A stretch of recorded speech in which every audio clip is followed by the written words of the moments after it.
Good afternoon. Defence ministers have just concluded preparations for the NATO summit in Madrid in 2 weeks from now. Russia's war against Ukraine poses the biggest threat to our security in decades. So we must set out NATO's response for the longer term. At the summit, we will take decisions to make NATO even stronger and more agile in a world that is more dangerous and more competitive. I'm confident that the Madrid summit will be a transformative summit with important decisions, not least in 5 key areas.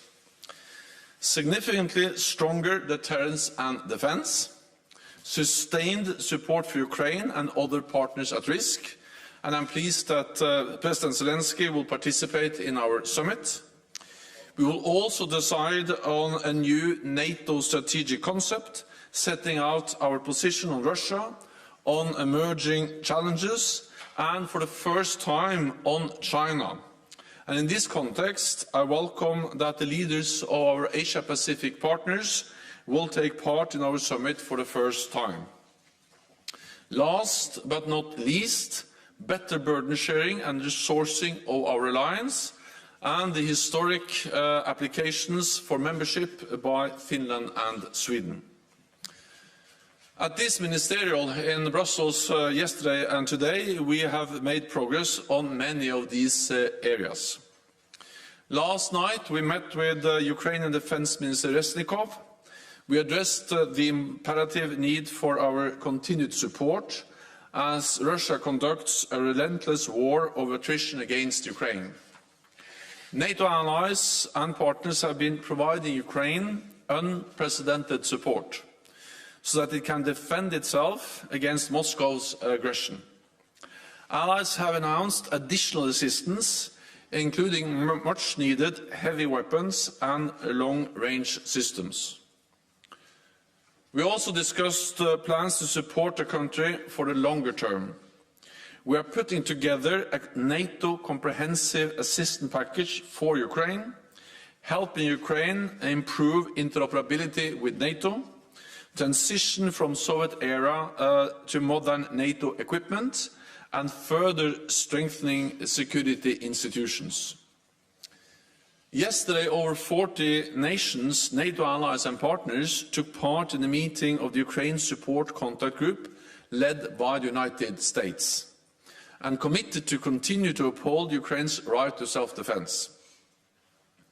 Georgia, Finland, Sweden and the European Union also joined the meeting of NATO defence ministers. We made clear that all countries have the right to choose their own path without outside interference. Russia's aggression is a game changer, so NATO must maintain credible deterrence and strong defence. Today, ministers addressed the scale and the design of our future posture and how we can step up across all domains with substantial strengthening of our presence, capabilities and readiness. This will mean more NATO forward-deployed combat formations to strengthen our battle groups in the eastern part of the alliance, more air, sea and cyber defences, as well as pre-positioned equipment and weapon stockpiles. And a new force model with more forces at higher readiness and specific forces pre-assigned to the defence of specific allies, to enable much faster reinforcement. A number of allies have committed to contribute to our stronger presence in the eastern part of our alliance, but we still have some work to do as we look to the summit, where I expect further announcements. The substantial strengthening of our deterrence and defence is necessary for our security, but it does not come for free. So ministers also discussed the importance of resourcing our decisions. We have seen 7 consecutive years of rising defence investment across Europe and Canada. Allies are also contributing to NATO deployments and exercises, and investing in more high-end capabilities, including fifth-generation aircraft and emerging technologies. Now is the time to keep up the momentum so we can continue to preserve peace, prevent conflict and protect our people. And with that, I'm ready to take your questions. Okay, Frankfurt Allgemeine Zeitung, in the last row. There. Thanks a lot. Secretary Thomas Kutschka, Frankfurt Allgemeine Zeitung. Secretary General, the Pope has made a few remarks on NATO's possible contribution to the war in Ukraine. He said that we don't know the whole drama unfolding behind this war, which was, and I quote him, somehow either provoked or not prevented. We all know the Pope can claim infallibility for his remarks, maybe not for this one, but I'd be keen to hear your reply. Thanks. So NATO is a defensive alliance, and the war in Ukraine is President Putin's war. This is a war that he has decided to conduct against an independent sovereign nation. And what NATO has been doing for many years is to support a sovereign independent nation in Europe, Ukraine, train, assist and advise and equip the Ukrainian armed forces. That is what NATO allies and NATO have done for many years. This is not a threat to anyone. This is not a provocation. And that is what we continue to do. So it is President Putin and Moscow that is responsible for this brutal aggression against the independent country, Ukraine. Okay, we'll go to the National News Agency of Ukraine. No? Thank you so much for the question. Now there are a lot of expectations in Ukraine because of a big three visiting Ukraine. I mean, leaders of France, Germany and Italy.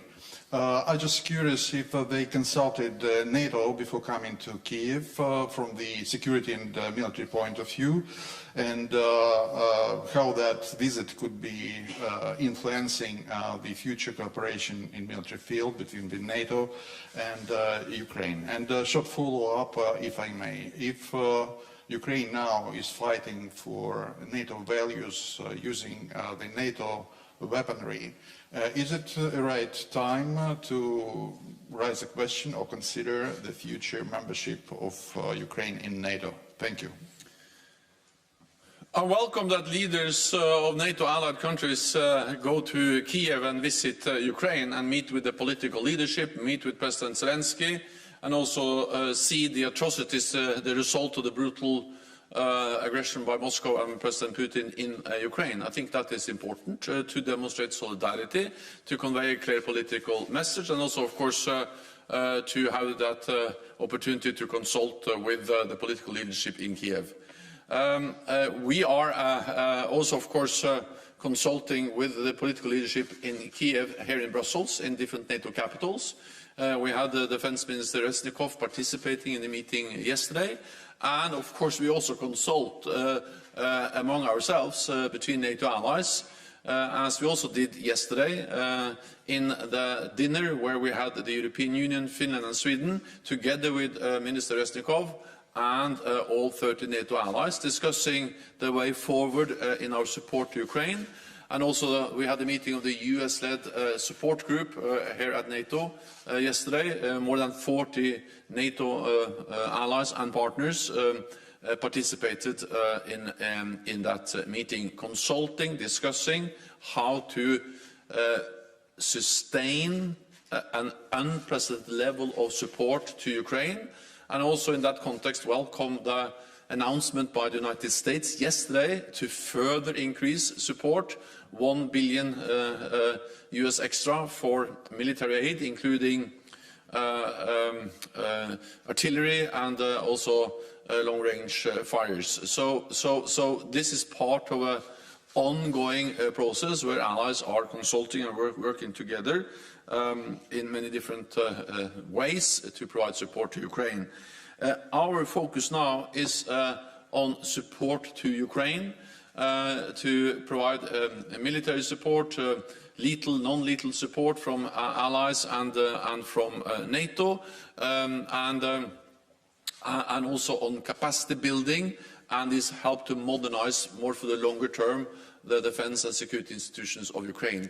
Let me add one more thing, and that is that NATO allies have provided support to Ukraine since 2014, training tens of thousands of Ukrainian soldiers, and also help to equip and strengthen the Ukrainian armed forces. It's first and foremost the bravery, the courage of the Ukrainian armed forces that are now able to fight back against the invading Russian forces, but the NATO support for many years is also making a huge difference on the battleground every day. Okay, we'll go to Politico.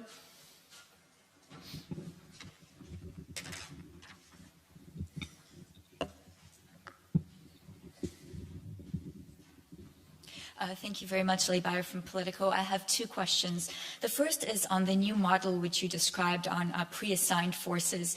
Did any new countries offer troops today for the eastern flank under this new model? And if so, how many and for which frontline countries?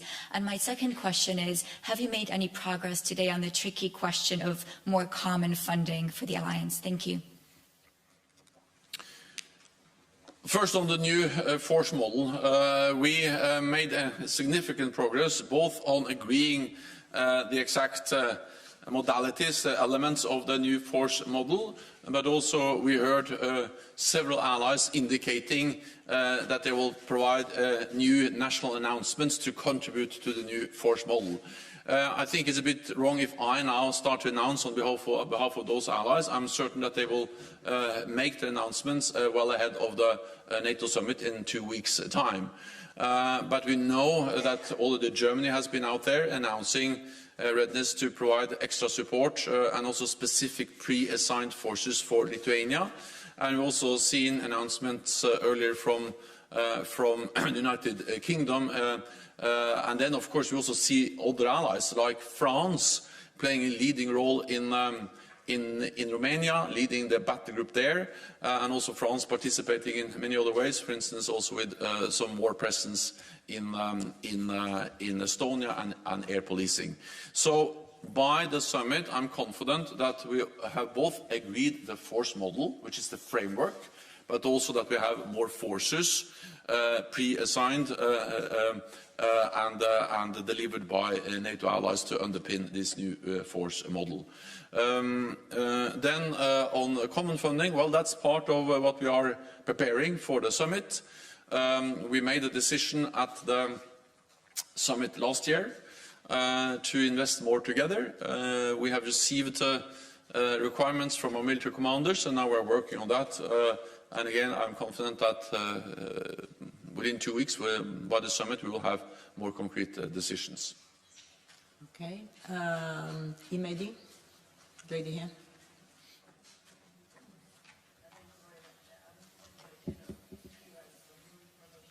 Taylor support document and about the meeting you had with the Georgian minister and also about Madrid summit.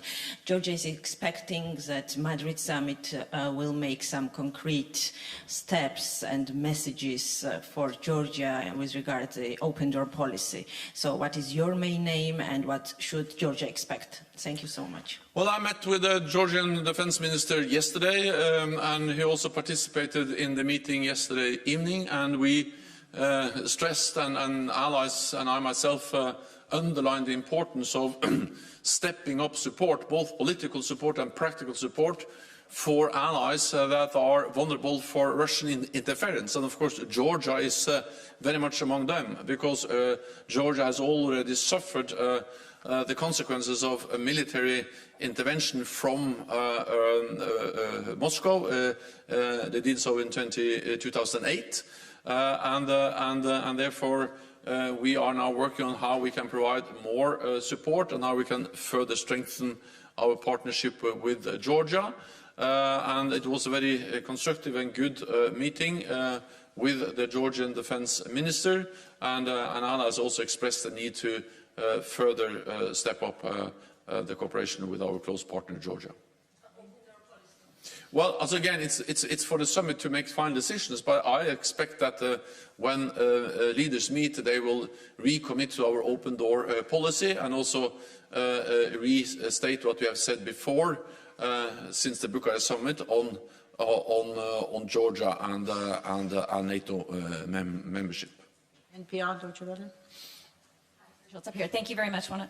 Mr. Secretary General, some of the Baltic states in particular have expressed some discomfort with this new model, the fact that the troops wouldn't actually be stationed on their own territory. They're asking for the persistent presence, boots on the ground on their territory. So if the frontline states don't feel that this makes them more secure or they're not confident, is that really fulfilling the purpose of this new model? And secondly, on the question of grain getting out of Ukraine, are you already putting time into forecasting when and whether there will be new conflicts arising over food insecurity that perhaps NATO may have to respond to in the maybe not so distant future? Thank you. So first, on the new force model, I am confident that within 2 weeks at the summit we will agree a force model, and not only a model but also that allies are ready to provide the necessary forces to fill that model with content, with strength, with forces that will reassure all allies that we are delivering across the whole alliance, not only the East, on strengthening our deterrence and defence in a more dangerous and competitive world. The new force model also consists of many different elements, but when it comes to the land component, and especially in the eastern part of the alliance, we speak about mainly 3 pillars. One is increased forward presence with more combat operations. And we have already actually increased our presence. Just over the last months, we have doubled the number of battle groups in the East from 4 to 8, from the Baltic countries down to the Black Sea. And for instance, France is then in lead of the battle group in Romania, and other allies have also stepped up. Second, allies are ready to increase further the number of combat troops, combat formations forward deployed, including with more command and control, which is essential to be able to organize, facilitate reinforcements. The other main, so this is partly more forward presence. The second element is more forward pre-positioned equipment, because what often takes time is to move heavy stuff, is to move the armored vehicles, is to move the ammunition, is to move the supplies. So if you have more that pre-supplied or the pre-stocks, also forward deployments, then pre-positioned, then of course it's much easier and faster to reinforce when needed. And then the third element is then pre-assigned troops, forces that will train in that specific territory where they have a responsibility. So there are, in that way, 3 elements. More forward presence, more forward pre-positioned equipment, and pre-assigned forces with the responsibility for a specific territory. So not all of the troops or forces will be deployed forward, but parts of them will be forward deployed and parts of them will be in the home country, but ready to move quickly if needed. So this is the thinking, and then there, of course, are many other elements on cyber, on air, naval, air defences, enablers, and many other components. But altogether, this will mean a significant strengthening of our deterrence and defence posture across the whole alliance. Well, that's a serious concern, and of course, it just demonstrates the brutality of the Russian war against Ukraine, because this has global consequences, global ramifications, not least on food prices. And of course, we need to follow very closely the security consequences of that. But first and foremost, it will be cause even more suffering from people, for people all around the world, and especially in the developing world and in Africa and other places. So this is just adds to the concern. It adds to the need to end this war and that Putin stops this senseless fighting. And I also welcome efforts by allies to try to find ways to get grain out of Ukraine in different ways. And I also spoke with President Erdogan yesterday, and I commend actually the efforts by Turkey and President Erdogan to try to find a solution to get grain out of Ukraine and to do something with the serious increase in food prices we see taking place as a result of Russia's invasion of Ukraine. Vegan. Thank you. As you mentioned, you talked to President Erdogan yesterday, and after that you stated that the talks was about, quote, make progress in the accession process for Sweden and Finland. But after that we heard their foreign minister saying that Turkey's expectations were not meant in documents from Sweden. So what can you say now about the status of this accession process? That we are working hard and actively to find a solution. I welcome the historic applications by Finland and Sweden. Many allies also expressed their support for this historic decision by Finland and Sweden. But at the same time, of course, I and allies take seriously when Turkey, an important ally, express concerns on specific issues, not least related to terrorism. And therefore we address those concerns. We look into how we can address them in a way that enables Turkey to say yes and to accept Finland and Sweden as new members of our alliance. And I think it's important to underline that Turkey is also in favor of NATO's open door policy, and all allies see the value of the NATO enlargement that has taken place over now many years.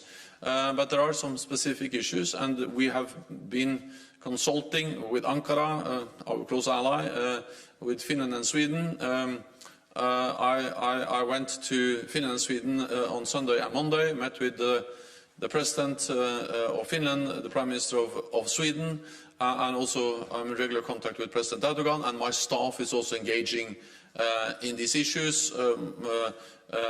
My chief of staff is working hard together with many others to try to find a solution. So this is something we are working hard on, actively on, and my aim is to find a solution as soon as possible. Financial Times. Thank you, Henry Foy, Financial Times. Secretary General, on the Turkey point, how much are you worried that the longer this drags on, the more it's fantastic propaganda fuel for Russia, who know there are other countries that want to enter NATO, know that there are other countries that seek NATO protection, but at the moment you guys can't get your house in order to allow Finland and Sweden to come in, even though the briefings just a month ago were that this would happen in a matter of weeks. I mean, is there a reputational issue here for NATO? So NATO is an alliance of 30 different allies, and with different parties in government with different views on many things, and then often we don't agree on all issues at the start of a process. So then we have to do as we always do when there are differences, and that is to consult, to discuss, to look for ways to reconcile different views. That sometimes takes some time, but that's also the strength of NATO, that we make decisions by consensus. Of course, by nature, that is a decision-making process that sometimes requires some time, some consultations, some meetings, some hard work. But at the end of the day, those decisions are extremely strong because they're taken by all NATO allies. And the impressive thing with NATO is that despite the fact that every decision has to be taken by consensus, we are actually able to make a lot of decisions, also on difficult issues. And I'm confident that also we will be able to make a decision on this. I cannot say or tell you exactly how much time we will need, but my ambition is to have a decision soon. And then that's what we are working for. And then, of course, when several allies have to agree, and also now agree with 2 applicant nations, nations applying for membership, I cannot tell you when we're able to find an agreement, but we continue to work hard to try to find an agreement. So, on the NATO reputation, I think that the reputation of NATO is that actually we are able to make decisions, also when it requires consensus, which is the way we make decisions in our lines. Okay, we're going to answer. Hi, thank you for the floor. Let me go back for a second on the visit of the three leaders in Kiev today, because this is the core of the European Union and is also the core of NATO in Europe, or at least continental Europe. Those leaders never traveled to Ukraine before, and the visit takes place today, the day of the ministerial here in Brussels. So is it just a coincidence, or we can read into it a new resolve, so to speak, of the European leg of the alliance towards Ukraine? And secondly, the Kiel Institute today has published a report in which says that basically the gap of some countries between the pledges of the arms to Ukraine and the actual delivery is significant. And I wonder if you can say something about that too. Thank you. On the last question, we have our military, there's a very substantive work of military commanders of all allies and partners involved to get equipment over to Ukraine as fast as possible. That's a huge logistical undertaking, and we were, for instance, briefed by Todd Walters, who is the US commander in Europe, but he's also the NATO commander, the SACEUR, and he briefed us on these efforts and how EUCOM, or the US command in Europe, is working with other countries to ensure that we get the support over as quickly as possible. There is no doubt, and that was also confirmed and clearly stated by Minister Resnikov, that an enormous amount of equipment, ammunition, weapons have already arrived in Ukraine. But of course there are bottlenecks, there are challenges, and there also are some requirements, for instance, for training, for spare parts to be delivered together with the specific weapons. So we are addressing these challenges as a 24/7, and there is an impressive effort by allies on making sure not only to make the right decisions and announcements, but actually turn those announcements into reality on the ground. And we have seen a lot already, but we are working hard to get even more over as soon as quickly as possible. And I would like to commend all those people working hard to make that happen. Then of course, I welcome that President Macron and Chancellor Scholz and also Prime Minister Draghi are in Kiev. That's a message of solidarity. But in many ways, of course, this message has already been sent by these countries, because all of these countries are and have provided for a long time significant support to Ukraine. And I would also like to commend the European Union for the decisions they have made on sanctions, on financing delivery of weapons, and I think this really demonstrates how the European Union, how NATO are working in tandem, how we support each other's efforts, and how NATO allies and partners are really making an effort to provide support to Ukraine, and this visit is part of that message. Thank you very much. That's unfortunately all we have time for, but hopefully see many of you in Madrid in a couple of weeks from now. Thank you. Thank you.